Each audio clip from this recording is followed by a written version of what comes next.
When I was a kid, I believed that manta rays lived at the foot of my bed. For years, I slept in a tiny ball because I was convinced that if I stretched my legs out, that I would touch the manta rays. When I was a kid, I had an imaginary friend. They were 3 mice. I think they were like this big. They looked like real mice. They didn't look like a cartoon or anything like that, except they all wore shirts. But I was just thinking recently, like, when did I lose my mice? Where did I leave them? Are they still in Sacramento? Where do all the invisible friends go?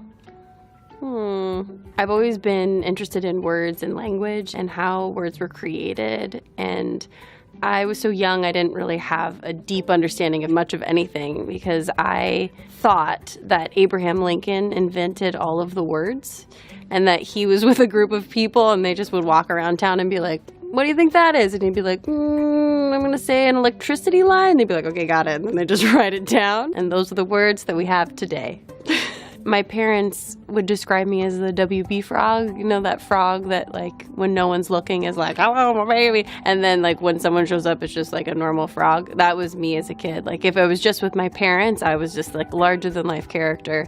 But anytime a family friend would come over, I would just completely clam up. When I was a kid, I don't think that I thought that I had superpowers, but I really wanted them. And I remember Matilda had come out.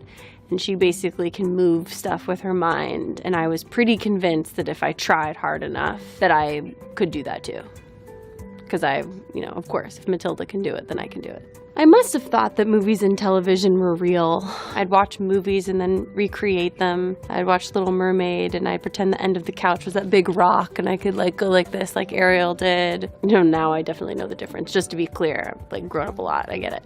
But I think it's like the best parts of me and it's the part of me that makes me good at my job, but I can suspend my disbelief. But like I've had major glitches. I once asked someone, I was like, wait, yeah, what year was it when there was dragons? And they were like, no.